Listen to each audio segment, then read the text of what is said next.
সৃজনশীল সমাধান নিয়ে আলাপ করছি, কিন্তু আমাদের একটা বিশাল জাতীয় সমস্যা আছে পার্বত্য চট্টগ্রাম নিয়ে। বাংলাদেশ রক্তাক্ত যুদ্ধ করছে এই জনপদে, যুদ্ধ থামছে কিন্তু ছাইচাপা তুষের মতো এক আগুন থেকে থেকে জ্বলতেছে। পাহাড় আর সমতলের জনগোষ্ঠীর মধ্যে সন্দেহ আর অবিশ্বাসের বাতাস লঘু হইয়া যায় নাই। আমি মাঝে মাঝে ভাবি, যারা রাষ্ট্র চালায় তারা কি আদৌ সমস্যাগুলো নিয়ে ভাবেন? কিভাবে এটা সমাধান করা যায় এটা নিয়ে ভাবেন? ভাবলে, আন্তরিকভাবে চেষ্টা করলে তো এই সমস্যা একেবারে দূর না হোক, অনেকটা তো সহনীয় করে ফেলা যায়। রাষ্ট্র সবসময় অপদার্থরা চালায়, তাই কখনো আমরা ভাবতেই পারি না সমস্যাকে দূর করতে হলে কি কি কাজ করতে হবে, কিভাবে সৃজনশীলভাবে সমস্যার সমাধান করতে হবে। আজ আমি পার্বত্য চট্টগ্রাম ইস্যু নিয়ে আলাপ করব। আমার আলাপে সব সমস্যার সমাধান থাকবে না, তবে অন্তত একটা বড় সমস্যার সমাধানের বিষয়ে আলাপ করব। আশা করি বাংলাদেশের আপামর জনসাধারণ, সমতল এবং পাহাড়ের জনগণ আমার এই আলাপটাকে গ্রহণ করবেন। আসেন আল্লাহর নামে শুরু করি।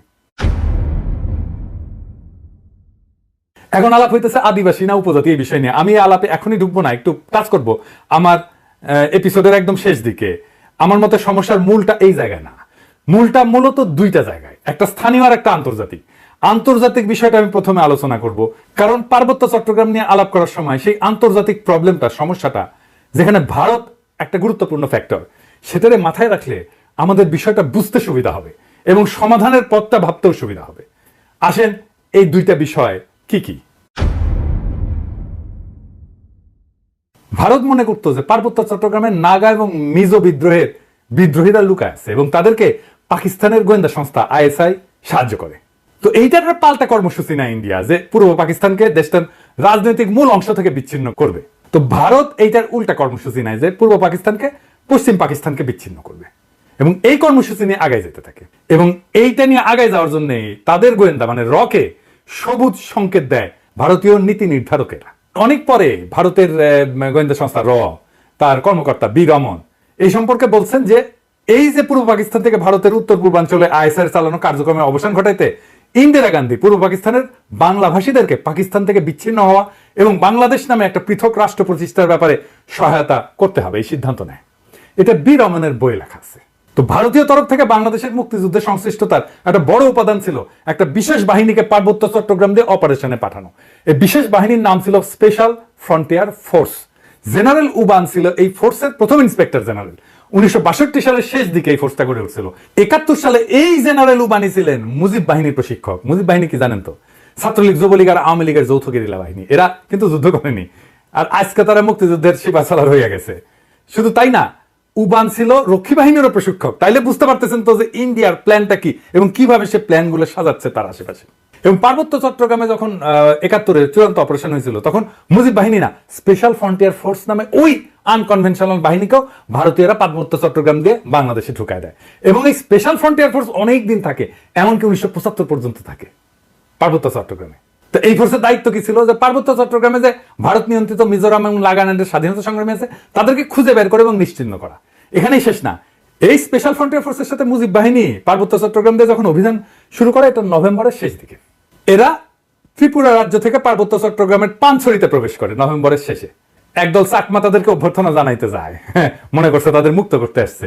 এদের জন্য একটা খাসিও নিয়ে গেছিল বেচারারা। আহারে, মুজিব বাহিনী স্পেশাল ফ্রন্টিয়ার ফোর্স এই সদস্যদের খাসিটা নিছে, কিন্তু অভ্যর্থনাকারী সবাইকে হত্যা করছিল।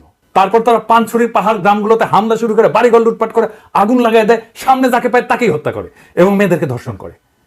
তাদের হামলায় পানছড়িতে ওই দিনই নিহত হয়েছিল 32 জন নিরীহ পাহাড়ি। তারপর তারা পানছড়ি থেকে খাগড়াছড়ির দিকে রওনা হয় এবং যাওয়ার পথে 176টা বাড়িঘর জ্বালায় দেয়। 14 ডিসেম্বরেও তারা 22 জনকে হত্যা করে। এই ছিল আওয়ামী লীগের মুজিব বাহিনীর মুক্তিযুদ্ধ। এটাই তাদের কন্ট্রিবিউশন। বাংলাদেশ থেকে ভারতীয় সামরিক বাহিনী চলে যাওয়ার সময় তাদের সেনাবাহিনীর এই স্পেশাল ফ্রন্টিয়ার ফোর্সকে রেখে দেওয়া হয় কক্সবাজারে। 72 সালের জুলাই পর্যন্ত পার্বত্য চট্টগ্রামে অপারেশন চালায়। তারপরে তারা প্রত্যাবর্তন করে। কিন্তু সবাই যে চলে গেছিল তা কিন্তু না, কারণ মুজিব যেদিন জয় বাংলা হয় না 1975-এ, ওই সময় পার্বত্য চট্টগ্রামে অপারেশন চালানো একটা ভারতীয় হেলিকপ্টার বিধ্বস্ত হয়। রেকর্ড রে ভাই। মুজিব মূলত পার্বত্য চট্টগ্রামকে ভারতের হাতে তুলে দিছিল। আমি আর সেই ইতিহাসে গেলাম না, কিন্তু এখন পার্বত্য চট্টগ্রাম নিয়ে ইন্ডিয়ার পরিকল্পনাটা কি? ইন্ডিয়ার একটা দুর্বল জায়গা আছে, চিকেন নেক, তাই না? আপনারা জানেন, যেটা দখল নিতে পারলে 7 সিস্টার জয় বাংলা হয়ে যাবে, আলাদা হয়ে যাবে। ইন্ডিয়া সেটা নিয়ে সবসময় একটা প্যারার মধ্যে থাকে। আমাদেরও একটা উইক জায়গা আছে, সেটা হইতেছে ফেনী, যা আমাদের বাংলাদেশ মূল ভূখণ্ডের সাথে পার্বত্য চট্টগ্রামকে যুক্ত করছে। ওই জায়গা দিয়া পার্বত্য চট্টগ্রামকে যদি আলাদা করে দিতে পারে ইন্ডিয়া, তাইলে চিকেন নেক নিয়ে তার না ভাবলেও চলবে, মুফতে একটা সমুদ্র বন্দর পাওয়া যাবে। তাই সে পার্বত্য চট্টগ্রামের সবসময় বিচ্ছিন্নতাবাদীদেরকে অকাতরে সাপোর্ট দেয়, শান্তি বাহিনীকে সাপোর্ট দিচ্ছে, কুকিজিনদের সাপোর্ট দেয়। তারা জানে পার্বত্য চট্টগ্রাম যদি বিচ্ছিন্ন হয়, আলাদা রাষ্ট্র হয়ও, তাইলে এই ল্যান্ড লক একটা অতি অল্প জনগোষ্ঠীর ভূখণ্ডের ইন্ডিয়ার উপরে সর্বাংশে নির্ভর করা ছাড়া আর উপায় নাই, আর ওই অংশটা ইন্ডিয়া খাইয়া ফেলতে কোনো সমস্যা হবে না তখন। তবে আমরা এই সমস্যার কথা কম বেশি সবাই জানি, যে দ্বিতীয় যে সমস্যা, যেটার কথা আমরা একেবারেই জানি না, আলাপ করি না, সেই সমস্যাটা কি? আসেন সেটা নিয়ে আলাপ করি।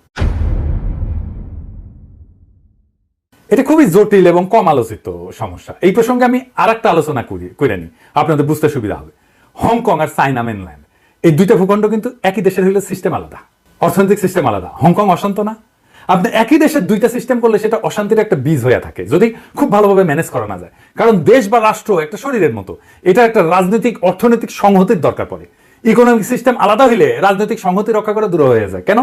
মার্কস বলছেন যে রাজনীতি হচ্ছে অর্থনীতির একটা ঘনীভূত রূপ, অর্থনীতি যেমন সেটাই রাজনীতি হইয়া দেখা দেয়। কথাটা খুবই সত্য কথা।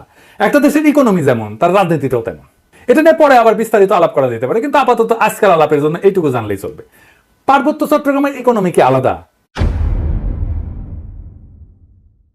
হ্যাঁ, আলাদা। ওদের ইকোনমি ভূমি নির্ভর, ওদের বর্তমান ভূমির মালিকানা ব্যবস্থা খুবই জটিল এবং বহুমুখী একটা কাঠামোর উপর প্রতিষ্ঠিত, যা ঐতিহাসিক, সামাজিক, সাংস্কৃতিক এবং প্রশাসনিক অনেকগুলো কারণের মিশ্রণ। তিনটা স্তরে এদের ভূমি ব্যবস্থাপনা। এক নাম্বার, ঐতিহ্যবাহী ভূমি মালিকানা ব্যবস্থা। এটাই সবচেয়ে বড় ভূমি ব্যবস্থাপনা। আনুমানিক 50 থেকে 60% ভূমি এই ঐতিহ্যবাহী ব্যবস্থাপনার আওতায় পড়ে। কেমন সেটা?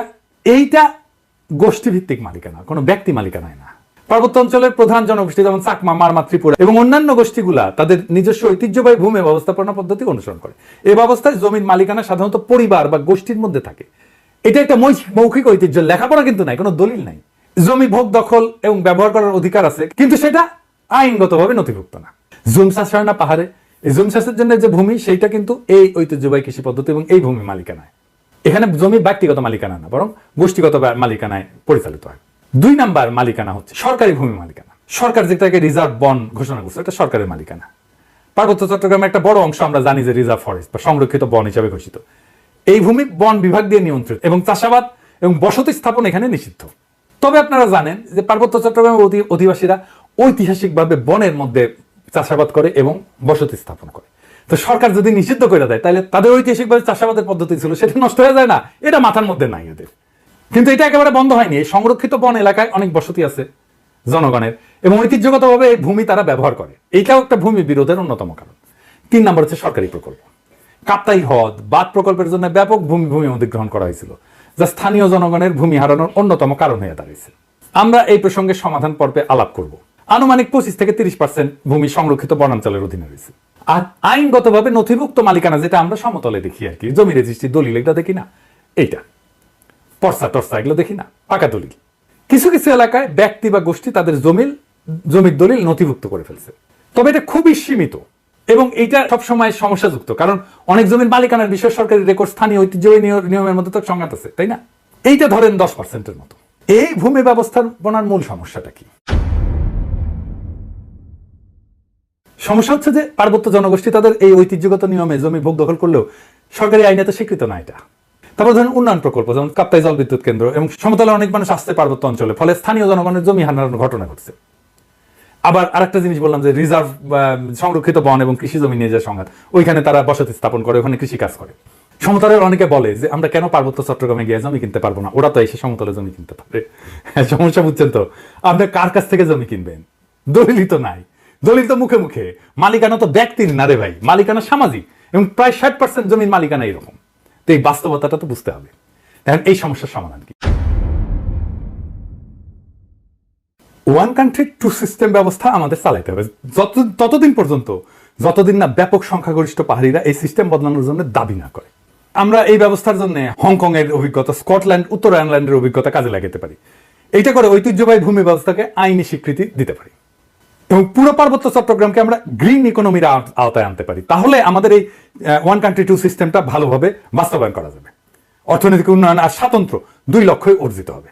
পার্বত্য চট্টগ্রামে ব্যাপক অর্থনৈতিক উন্নয়ন করলে, পাহাড়িদের আয় আর জীবনযাত্রার মান বাড়াইলে বেশিরভাগ সমস্যার সমাধান হয়ে যাবে। আসলে এই গ্রিন ইকোনমিটা কি আর কিভাবে এটা ইমপ্লিমেন্ট করা যায় সেটা দেখি, বাস্তবায়ন করা যায়।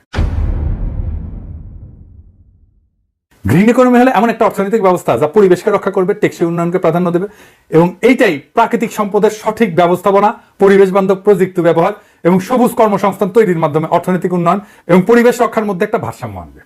এবং আমরা পার্বত্য চট্টগ্রামকে যদি একটা সংরক্ষিত এলাকা বলে ঘোষণা দিয়ে গ্রিন ইকোনমির আওতায় নিয়ে আসি, তাহলে অনেকগুলো সুবিধা পাওয়া যাবে। স্বাতন্ত্র রক্ষা তো হবেই, পাশাপাশি অর্থনৈতিক উন্নয়ন সম্ভব হবে। সুবিধাগুলো এক এক করে আলোচনা করি। যেমন ধরেন, প্রাকৃতিক সম্পদের সংরক্ষণ করা যাবে। সংরক্ষিত এলাকায় অরণ্য, বন্যপ্রাণী এবং জীববৈচিত্র্য রক্ষার জন্য সঠিক ব্যবস্থাপনা গড়ে তোলা সম্ভব হবে, এবং এর ফলে টেকসই একটা বন ব্যবস্থাপনা, যেটাকে সাস্টেনেবল বন ব্যবস্থাপনা বলা হয়, এবং পানি সংরক্ষণ, কার্বন নিঃসরণ হ্রাস করা যাবে, এবং পরিবেশ বান্ধব কর্মসংস্থান তৈরি করা যাবে। কিভাবে? ধরেন, ইকো ট্যুরিজম, জৈব চাষাবাদ, প্রাকৃতিক পণ্য উৎপাদন এবং স্থানীয় কারুশিল্পের মাধ্যমে স্থানীয় জনগণের জন্য কর্মসংস্থান সৃষ্টি করা যাবে। পরিবেশ বান্ধব উদ্যোগ নেওয়া যেতে পারে, যেমন সৌরশক্তি প্রকল্প, জৈব প্লাস্টিক উৎপাদন প্রকল্প, এগুলো তৈরি করা যেতে পারে। এবং যেহেতু আমরা এখানে কার্বন নিঃসরণ কমাবো, তাই আন্তর্জাতিক সহযোগিতা পাওয়া যাবে প্রত্যেকটা প্রকল্পে। শুধু আন্তর্জাতিক সংস্থার সাহায্য, টাকা পয়সায় না, প্রযুক্তিগত সহায়তাও নেওয়া যাবে। এবং পরিবেশ বান্ধব ট্যুরিজম গড়ে তোলা যায়। এখন যে ট্যুরিজম আছে, এটা পরিবেশ বান্ধব না, এটা আয়ের একটা গুরুত্বপূর্ণ উৎস হতে পারে। আর সামাজিক উন্নয়ন, জনসাধারণের, যেমন ধরেন স্থানীয় জনগণের শিক্ষা, স্বাস্থ্য এবং আর্থিক অবস্থার উন্নতির জন্য প্রকল্প নেওয়া যেতে পারে, যেটা তাদের জীবিকার বিকল্প উৎস হিসেবে কাজ করবে। যারা বনাঞ্চলে কাজ করতেছে, যারা বনাঞ্চলে আবাদ করতেছে বা বাসস্থান করতেছে, তাদের জন্য একটা বিকল্প, একটা কর্মসংস্থানের উৎস আমাদের খুঁজে বের করতে হবে। এবং স্বাতন্ত্র্য রক্ষার জন্য এই প্রত্যেকটা প্রকল্পে স্থানীয় সম্প্রদায়ের অংশগ্রহণ নিশ্চিত করতে হবে। স্থানীয় জনগোষ্ঠীকে সিদ্ধান্ত গ্রহণ এবং ব্যবস্থাপনার অংশীদার করে ফেলতে হবে। তাদের ম্যানেজমেন্টে পার্টিসিপেশন ছাড়া আমরা কোনো কাজ করব না। তাদের সাংস্কৃতিক ঐতিহ্য এবং জীবনযাত্রাকে সম্মান জানায় উন্নয়ন পরিকল্পনা করতে হবে সবসময়। সংরক্ষিত এলাকাকে বিভিন্ন জোনে ভাগ করা যেতে পারে। যেমন ধরেন, কোর জোন, যেটা সম্পূর্ণ সংরক্ষিত এলাকা, যেখানে মানুষের প্রবেশ সীমিত থাকবে। বাফার জোন, যে কিছু নিয়ন্ত্রিত কার্যক্রম, যেখানে ইকো ট্যুরিজমটা চালাবো। আমরা ইকো ট্যুরিজম সব জায়গায় চালাইতে দেবো না, এবং এখানে গবেষণাও করব। এবং sustainable use zone, third zone, যেটা যেখানে পরিবেশ বান্ধব চাষাবাদ, কারুশিল্প এবং অন্যান্য কার্যক্রম পরিচালনা করা যাবে। এবং একটা কঠোর আইন, পরিবেশ সুরক্ষা আইন লাগবে ওইখানে। সংরক্ষিত এলাকায় বৃক্ষ নিধন, শিকার এবং দূষণ কঠোরভাবে নিষিদ্ধ করতে হবে, এবং আইন ভঙ্গ করলে দৃষ্টান্তমূলক শাস্তি ব্যবস্থা করতে হবে। এবং আমরা পুরো সিস্টেমটা ঠিক মতো চলতেছে কিনা, এটার জন্য প্রযুক্তির ব্যবহার করবো, ড্রোন লাগাবো, স্যাটেলাইট ইমেজ ব্যবহার করবো, যে সংরক্ষিত এলাকায় সার্বক্ষণিক আমরা নজরদারি করবো যে কেউ আমাদের এই পরিবেশের ক্ষতি করতেছে।